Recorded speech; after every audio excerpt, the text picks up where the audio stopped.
To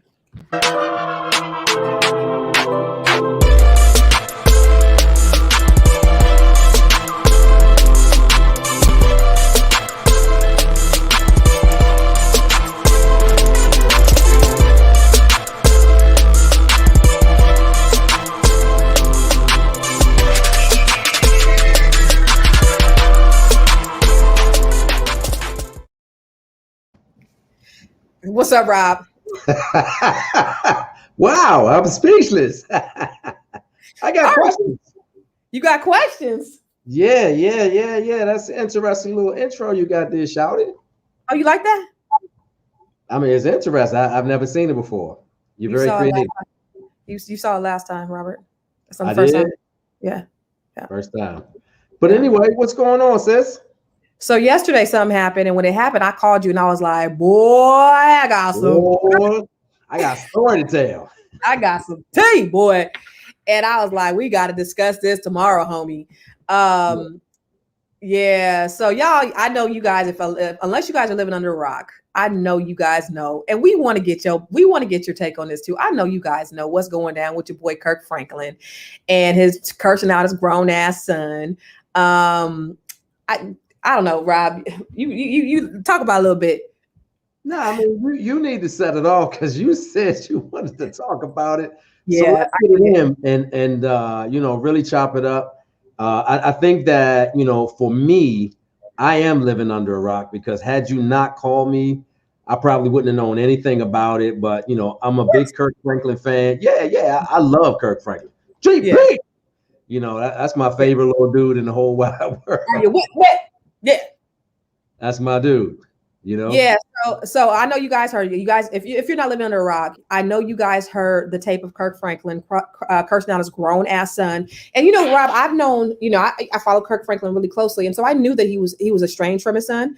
If you look on his Instagram or whatever, the oldest son is never in any pictures. And when I saw that, I started doing a little research, went back a little bit, and what I remember, and I haven't read anything up on it lately, is I think that there was some type of I think his son maybe suffered from some type of mental illness, or maybe he's bipolar or something, but I know he's estranged from his family.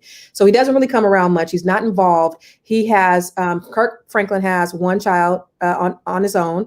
His wife has a child on her own, and then they have two more children together. And Kirk Franklin adopted Carrington, his other daughter. And they were one big happy family.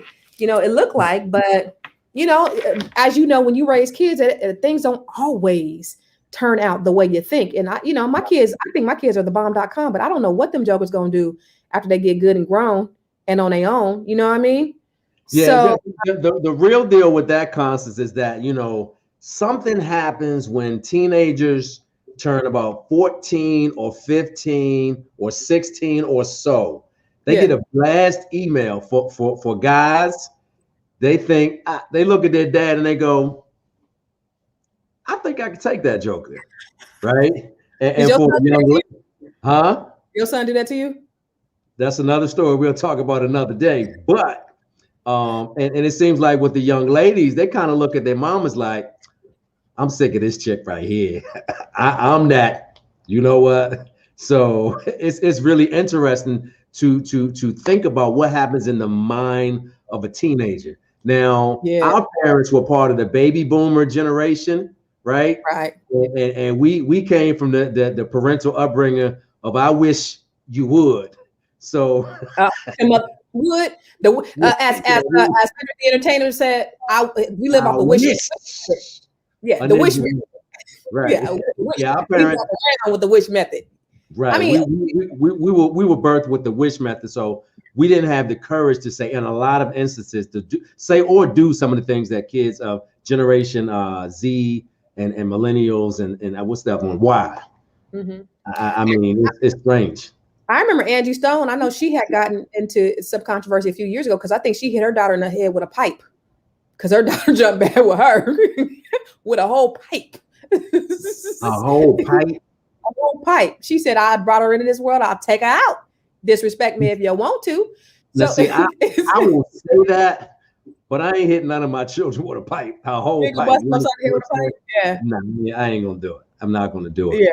So when you called me about the recording, I had to listen to it, and I listened to that recording, no lie, no less than maybe 6 times. So for those of you who are just joining us, if you haven't, make sure you get up on game, go to Instagram and or either YouTube and Google the word, or just put in the search bar Kirk Franklin or Kirk Franklin recording or Kirk Franklin's son, and just take about 2 minutes to listen to this recording.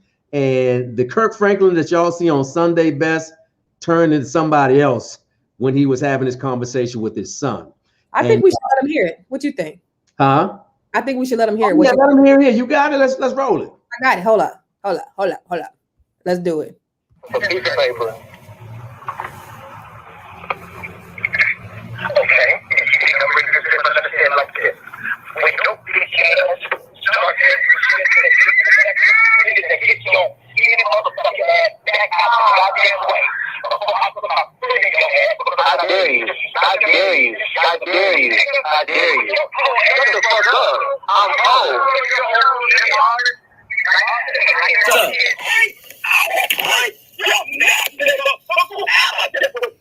I did it.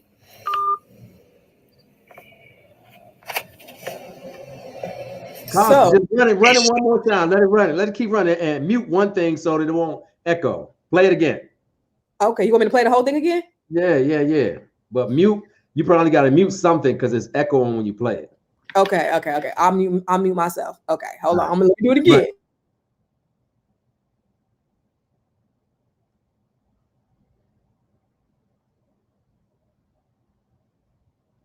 And action.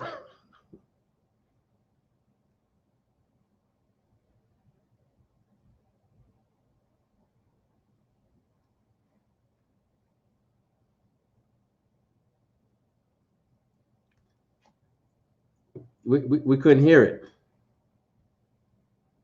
When you muted yourself, you muted the recording. Take yourself off mute.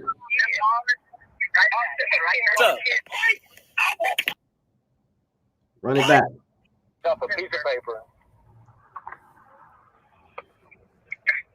Okay, if you think I'm reading this paper, let me say it like this. When your bitch ass starts to get your skinny motherfucking ass back out the goddamn way before I put my foot in your ass. I dare you. I dare you. I dare you. I dare you. Shut the fuck up. I'm old.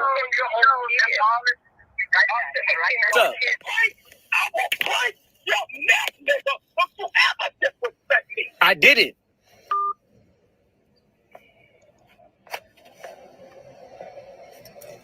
He just hung up the phone.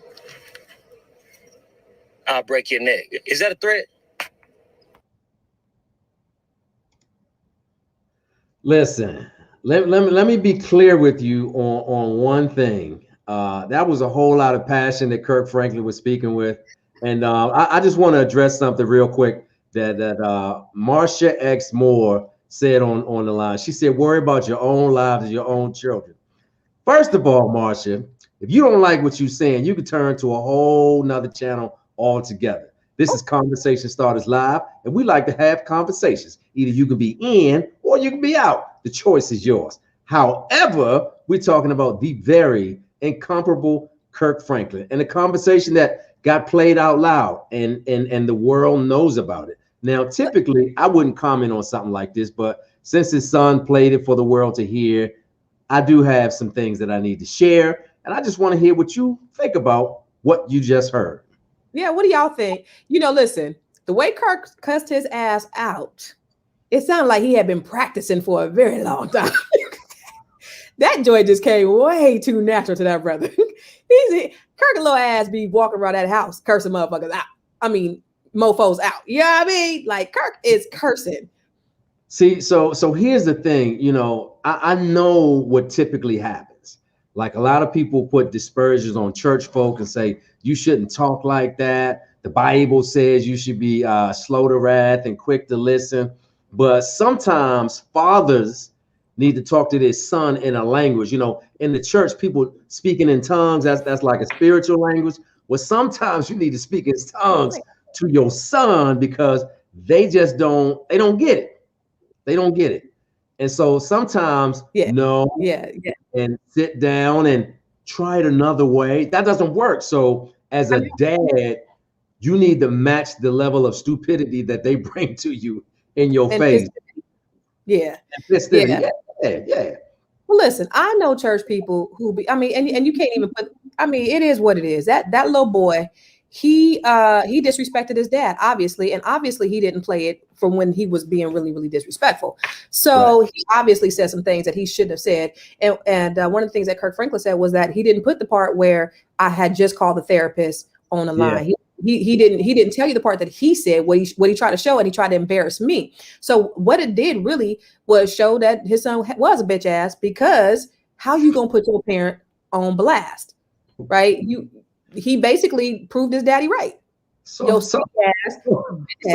on, you gonna call a man's son a bitch ass? I mean, come on. Call him a bitch ass. I call him a bitch ass. I'm just saying. He called him a bitch ass. Here's an off limit. So here's the funny thing. When I first heard it, I thought this was like his teenage son. That boy is 32 years old. Hold on. Because teenagers have a tendency to try their dad or try their mama, and they step out of pocket. But when I read a little further and found out that he a whole grown ass man, 33 at that, he's the same age as Jesus was when he went to go see his father. Ooh. Yes, ma'am. Really? Wow. But no, really. I mean, I think a lot of times people will put so much on church people, on people who are Christians, and Christians are humans too. I remember one time my pastor said, sometimes you don't even have to be a cusser. Sometimes what's on the inside of you might come on the outside of you. He said one time I was driving down the street, me and a bunch of pastors, we were driving, and I don't curse at all, but somebody had hit me and some curse words came out my mouth, and I don't even curse. But that thing was deep down on the inside of my sha-na-na, you know what I mean? And it just happened to come out. And, but you cannot put so much on these church folks. I do believe that to whom much is given, much is required. But I also think that this man is absolutely human. And his son brought some things out of him. And that was just simple. Like, you are, just like Joy said, you a whole grown ass man. And you got dealt with like a grown ass man. And that's simple as that. Simple as that. I totally agree with you, but I'd like to hear anybody who has a differing opinion, like Marsha X, who said we should mind our own damn business and tend to our own damn children, because here's what I learned. I used to get out of pocket because, as you know, Constance Carter, everybody thinks that I'm a swell guy. They have no idea that from time to time I can get a little angry, get a little hot under the collar, and say some things that are totally inappropriate. But that's not who I am, right? That's not how I normally carry myself. And typically the reason why I react the way that I can react is because typically I'll overlook a lot of stuff. I try to avoid conflict, and I try to stay out of areas that I know might not be good. But your kids, you bring them into this world, you feed them, you clothe them, you shelter them, you house them, you help them. And then you get to a point where how dare they have the audacity to say anything out of pocket or to do anything to disrespect you or make you look bad as a parent. Right. And so I get it, and like you said earlier, this little boy apparently didn't play the whole tape, right? Mm-hmm. I think it's pretty dope that Kirk Franklin has a therapist on speed dial. Right. I probably need to go have a therapist for some of my family issues, but the son didn't play. People they won't play their part; they just play your dirt. Absolutely. Absolutely. Yeah. And I just believe that people are not the sum total of one incident or two incidents or a sum of their mistakes. So a lot of people in the age of the cancel culture, we will get canceled for one thing. You might do one thing. Look at our friend Chrisette Michelle. She's our homie now, right? And Chrisette's whole career got canceled because she, played at the Trump inauguration, and people are still 4 years later saying that they don't mess with her. And so in the age of the cancel culture, people are quick to do that. But what I haven't seen on my timeline at least is anybody saying anything against Kirk Franklin. Everybody's saying his bitch ass son did need to be called a bitch ass because he obviously acts like a bitch ass, just like Puffy called bitch assness. He epitomizes the definition of bitch assness. If you're going to put your father out there like that, knowing who he is, trying to ruin him, and what it did, it made him look worse. It didn't make Kirk Franklin look bad. It made his son look bad. You know? And what I'm proud of Kirk was that He acknowledged the situation for what it was. He didn't run from it, said no comment. He went straight to the people and shared his remorse. And he also, kind of said it was a tense situation. It's a private matter, aka I ain't trying to ask no questions. This statement is all you need to know about what's going on internally. And that ninja over there, I'll handle him when I get around to it. However, I was nervous the first time I heard it, right? And because again, Christian folks, they embrace you and they will cancel you, but you never say that the wind is gonna roll. You know what I mean? And I'm glad that some people are holding Kirk Franklin down because it was because they curse too. Oh yeah, all Christians. You hear me? Yeah, they be cursing when they get on the parking lot before they get out out the parking lot. And as soon as they get up in their car, let me tell you something. I was raised in the church. I was involved in the church, so I know how church folks are. Not everybody, of course, but I know that people are simply human. And a lot of times people will say, "Well, I don't want to go to church because there's so much hypocrisy." No, there's just so much humanity inside the church walls. And that's what you got to look at, is that people are just simply human, and they're having a human experience. And that's what this man was having. He had a human experience, and that's what it all boils down to. I love Kirk Franklin. I was at my dad's house when I first heard it, and my dad's a reverend, and he was like, "I can't believe it." I said, "I can." I remember when my dad was a good, strong Christian too. I was like 10 or something, and my sister punched me in the stomach. She was mad at me, so she just punched me in the stomach. And my dad said, "You better not do that no more. I'm gonna whoop your ass." And he was a Christian. We was like, oh.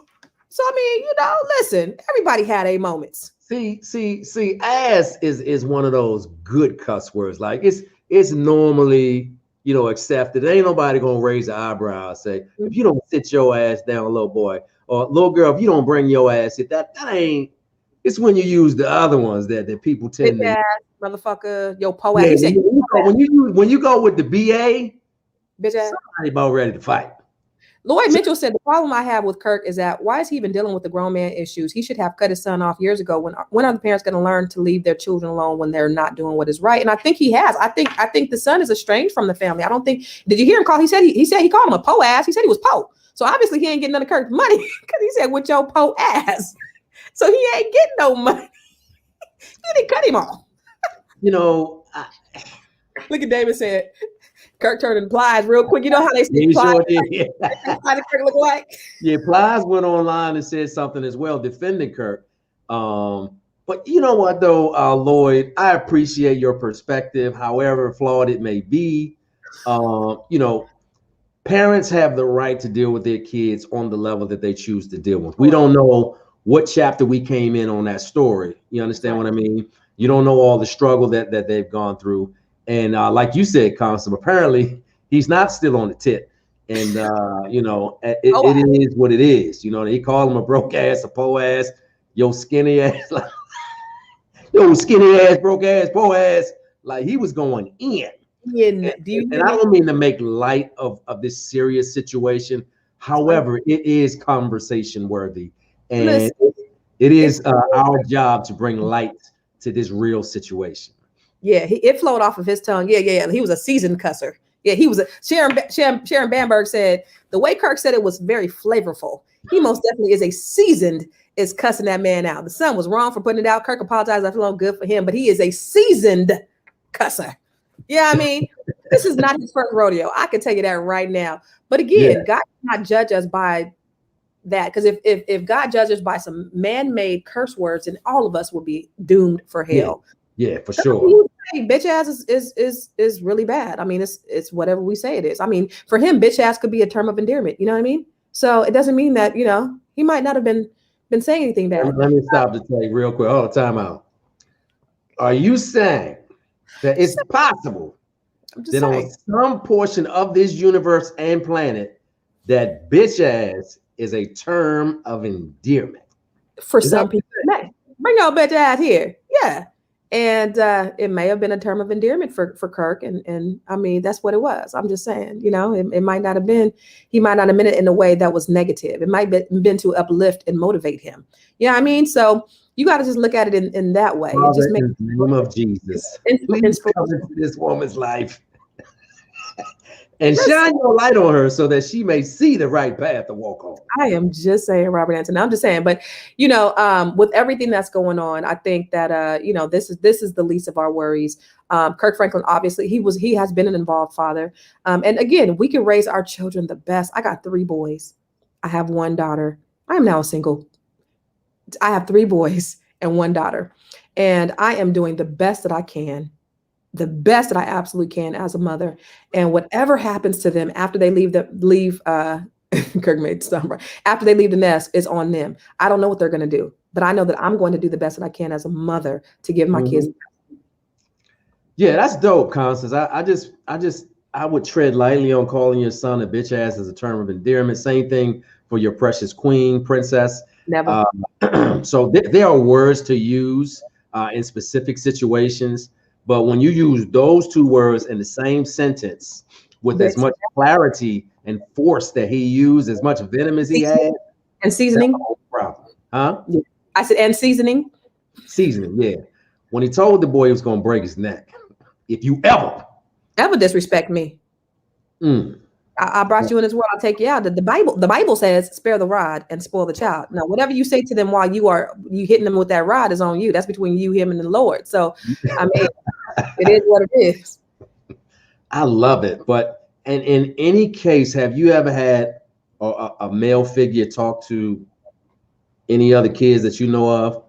Because I know you can go in any Walmart across the United States, sit there for about a good 60 minutes. And I guarantee you that somebody Asian, somebody Puerto Rican, somebody white, and probably somebody black gonna be cussing out their child with that same level of venom in any Walmart across America. I've seen it before. Absolutely. I'm fortunate not to have that, take place in my household, with the way I was raised with my father and the way we raise our kids. We would never do that. I could never see myself doing that at all. But, to each his own. That's him. That's a grown ass man. The man, 32, 33 years old. He could take it. He could take it on the chin. Obviously, he didn't cause some trouble. But, when you have your other kids that are touting you and saying that you're a great father and you're, and they're loving on you, then, it also speaks volumes, too. So I give it up for Mr. Franklin. I think that, he did the best that he can do, and things happen. He's not that. This incident doesn't sum up who he is. And again, I have seen nobody, none of the comments that I've seen have said anything negative about Kirk Franklin. Only thing it shows that this man was human. That's it. Yeah, and it should be that way, because when it's all said and done, you can't speak to the whole situation. Apparently, there's more to the story, and in this culture where reality TV has certainly become the norm. That's the preferred means of TV over substantive things like the Cosby Show back in the day. This was a crucial moment in our culture, and I'm so glad that we didn't take this as an opportunity to tear down, a cat that's been out there, making it happen for a long time. And I'm not looking to stand on a soapbox for Kirk, but I'm a fan. And he's made some great music. I think that his ministry is powerful. He has the ear of a lot of people. He has influence in the kingdom as well as in the world. Absolutely. And again, like I said, I think he did the right thing in addressing it head on, apologizing. And now he don't need to be like some other folks within the church that make this a repeat offense. Like he need to, I hope he doesn't. He was a big man by apologizing, and he didn't have to. He didn't have to say nothing, because he could have said, "You know what? This happened in my house, and it's my business." But he didn't. He apologized. Ariane, I like this question that Ariane said. She said, on a serious note, how about the people who grow up and are verbally abused in their home? What do you think about that, Rob? Well, verbal abuse is one of those silent killers that tend to affect children in their adult lives, and they have one or two options. They tend to replicate that activity with their own children, or they become so removed and reclusive from society, because that's a painful place that needs to be healed. And it can't be healed until, you have some real therapy, or you have an opportunity to address that parent and say, hey, listen, this was a pain point for me. You hurt me. You damaged me. So that needs to be released, revealed, and healed in order to get past that. But I do know of some abusive households, some people that I'm pretty cool with. Yeah, I do too. And you know what? I think verbal abuse is just as bad as physical abuse, because you can really screw somebody mentally for the rest of their lives with that verbal abuse. It's not. It's if he grew if he grew up and Kirk said that stuff to him every day, then I could see why there would be contention in the household, because verbal abuse is not okay on any day. And one of the things that I tell my kids is, not about verbal abuse, but the thing about being a parent is we don't always get it right. We don't always make the best choices and we don't always make the best decisions. But I tell them, like, whatever I do, whatever your dad does, look at it. Look at the things that you hate, things that you absolutely hate, and make sure you don't repeat them. That's Yeah. it. Don't do it with your kids. So when you look at me and if I do something that you don't like, because listen, I'm striving to be a 10 out of 10 mom. Y'all said I wasn't a 10. Y'all said I was an 8 or a 9, but I'm striving to be a 10. So when you see things that you don't like about me, let me know, because I'm always trying to improve. Because my world revolves around you. But at the same time, the things that you don't like, make sure you don't practice them when you grow up. Yeah. Practice Yeah. business. A friend of the show, Garen, said there ain't no grown Christian man tripping that another man got hot enough to cuss his own grown son out. Not one. Not a one. I am with you on that. They cussing too. That's because they cussing too. Yeah. Too. There are a whole lot of other issues in this world that we need to address outside of a father and son having a private conversation that became public. And no judgment over here from me on any dad really that's expressing themselves in a way that Kirk did. Now the verbal abuse, that's a different matter, and it depends kind of answer on how you address that. And I don't want to speak to that because I know that, to your point, Constance, I would be interested to know what my kids rated me as a dad from 0 to 10. And I know I don't hit all the metrics every single time because I was out chasing the dream and trying to climb the corporate ladder of success. And when I wasn't doing that, I was out in the world kind of trying to be one of the boys. So there are things that I wish that I could do differently or wish I would have done differently. Nonetheless, I full well understand what Kirk did, and I get it. Yeah, I can say the same thing, Rob. And hopefully I'm not. Am I stable? Am I stable? Am I good, Robert? Yeah, how's my Wi-Fi? We good? Okay. No, what I was saying. You can't see me? Yeah, I can see you too. Okay. To your point, though, in terms of being a parent, and let's talk about that really quick, because being a parent is like the biggest and best awesome responsibility ever. And just like you, I missed a lot of things. In chasing the dream, I missed first days of school. I missed my baby boy's first birthday, his first birthday, because I was out chasing the dream. And you can never get that time back. But what I did as a mom is I said, you know what? I want to make sure that that they know that the time that I do spend with them is quality, even if I don't have the quantity. I'm gonna give them if I only got 25% of the time, I'm gonna give them 100% of that 25%. And that's important as parents, is that we have to, we got to give everything. Everything. And when my daughter is grown now, but when she says certain things about her childhood or things that went wrong, and I'm like, damn, I tried so hard to make your childhood perfect, and I'm sad that you had to experience some things. Of course, you're gonna always experience hardships, but there's just things that I felt like I could have controlled to make her life better, to make all of their lives better, that I failed on. And we all fail as parents. But my heart is giving my kids the best life possible in whatever way I can. And, I just think that I would never, ever, ever curse out my kids. In fact, I just started cussing around my daughter since she's been grown, because I never cursed around my kids ever. But, I'm just, it is what it is. My daughter couldn't even. You're cussing a lot, Constance. Good gracious. Yeah. I never cursed around my kids. And I didn't even let my daughter listen to the radio until she was in 8th grade. She didn't even listen to the radio. So she was like Disney. And she resents me for that now. But I'm like, listen, I wanted you to stay a child as long as possible. And I was good with that. I'm good with you not knowing. She went to college and she was so naive and was like, didn't know nothing. And it's not a good thing. But for me, I'm like, listen, you learned, didn't you? Yeah, all right. And she had to learn the hard way. But, you're going to be grown for the rest of your life. But you're only going to be a child for time. That's how I feel about that.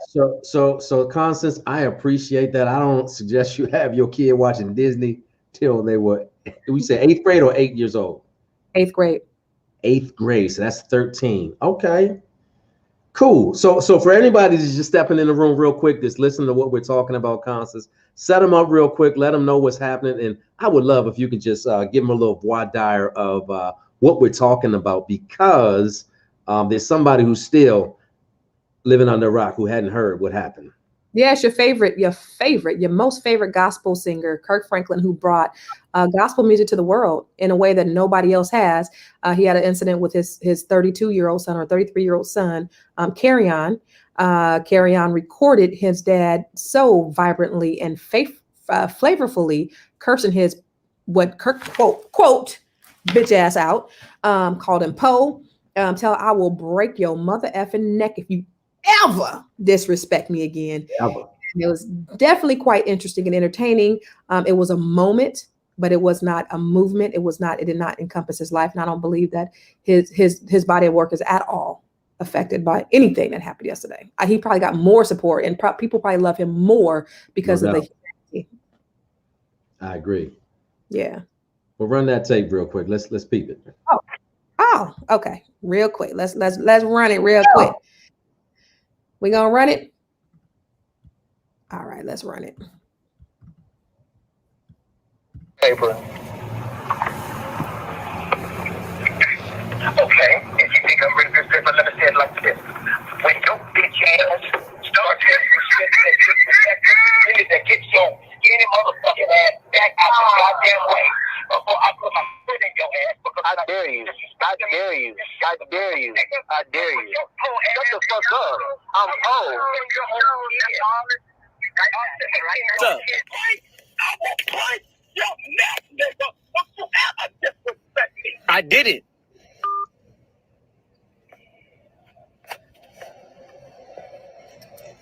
He just hung up the phone. I'll break your neck. Is that a threat? Yes, Carry On. That is a threat that he will break your mother effing neck. I think it may have been a promise. Yeah, I don't mean this metaphorically. I mean this literally. Yeah. That I will break your neck. Let me tell you something. My daughter, I put my hands on my daughter one time. I choked her. I choked her out one time. And she said when I choked her, she tells the story all the time. It's funny now. It wasn't funny then, but when I choked her out, she said, I was ready to die. She said, when you choked me, I just kind of went with it. I was ready to go. But I tell you what she got choked for, she would never did it again. No, she did it. She did it one more time. It was money. Taking money she wasn't supposed to be taking. But yeah, I choked her behind. Yeah. So Constance, I can't say that I've ever choked my children, but there are some disciplinary actions that I wish I could take back if I could. And I don't even want to discuss some of those things because they are pain points for my kids. So if they hear this broadcast, they probably would be all in their feelings about it. So I would just certainly say that there's some things that Dad could have done differently. But let's close it out real quick, Constance. Give all the parents out there some words of wisdom. Talk to the babies too, because this is Conversation Starters, and we believe that for every situation, there is a conversation. Hashtag Conversation Starters Live. Why don't you drop a little knowledge on them, Constance? Listen, again, I just want to go back to being a parent is the best job ever. My youngest son is 13 years old, and so I got at least 5 more years to have, some kids in my house, and I just treasure every moment. Robert, you're an empty nester at this point, yes? And so I know it happens so fast. It goes so fast. And your parenting doesn't stop. Your relationships do transition to when they become adults. When my daughter's my best friend, and when she graduated from high school, I was so afraid. And I thought, oh my God, my baby's leaving, because one of the things I wanted her to do was go away to college. I want her here with me, but I want her to be successful even more than I want her. And so one of the things that I thought was, dang, I'm losing my daughter. But what I didn't realize was I was gaining a woman, a grown ass woman, a friend. And so our relationship had transitioned from mother-daughter to like woman to woman, still mama, like still like I ain't one of your friends. However, she is my friend, but not like that. Like I ain't one of your little friends. We still have that relationship. But parenthood never stops. It only evolves. And you can do the best that you can do as a parent. How your children turn out, you don't know. And so it's just a reminder that you got to stay on your knees. You got to stay humble, because you can't never say, well, my kids ain't gonna do. Don't ever say what my kids ain't gonna do, because you don't know. Just do the best that you can, and then let the chips fall where they may. The Bible says that raise up a child in the way that he should go, and when he gets old, he won't depart from it. So if Kirk truly raised him in that way, he'll come back. He'll come back around. Just keep parents in prayer. And anytime you think about me, Constance Carter, anytime you think about me, say a prayer for me, because that's the best thing in the world that you could do for me, is say a prayer for me. And I'll do the same thing for you. Well, you better get to praying for me right now. Absolutely. And I love it when you pray for me, Robert. So I appreciate you being a good friend and praying for me like the way you do. I do appreciate that. Absolutely. So the one thing that I would say to all the parents out there, never give up on your seeds. They are creation. They were fearfully and wonderfully made. They belong to you as much as they think that they got it all figured out. I think that if you have the opportunity to make anything right that you did in your parental life, or as you have an opportunity to kind of talk about things, I think the communication is really important. I know we invest a lot of time in communicating with our spouses and significant others. I think that we should be intentional about the memories that we create with our children. I know in my lifetime, I've taken my kids, on an all expense paid trip to Cancun, and I thought that was everything. But as it turns out, a trip to Ocean City, which is like maybe 2-hour drive from here, and I spent less than $100. They remember those things more than they remember, an experience in Cancun, which an adult will probably appreciate. So what I would say is never, ever give up on your kids. Always be intentional about your communication and the creation of memories, because the time that you lose being mad at them, you can never get back. And just know that when they leave the house, they may not listen to everything that you say, but they will remember everything that you did. I'm going to say that again. Your children may not remember everything that you said, but they will remember everything that you did and didn't do. And that, parents, you will carry around with you for a lifetime. And to all the babies who are watching, just understand that you only get one mama. You only get one daddy. Yeah. Don't matter which one you love the most, which one you listen to the most, but I would encourage you to honor them because that's a special gift to be a parent. It's an even more special gift to have a family unit. And outside of your friends and the people that you call your fam, you will only get one blood mama and one blood daddy. And right. You should always honor that, respect that, and cherish that, because when they're gone, you'll never be able to replace them. Hello. Hey, can we listen to Kirk's apology? Which I don't really think he needs to apologize, but you want to show the people? All right, let's do it. Many of you know I have an older son named Kirk Franklin. In May, he'll be 33. For many years, we have had a toxic relationship with him as a family.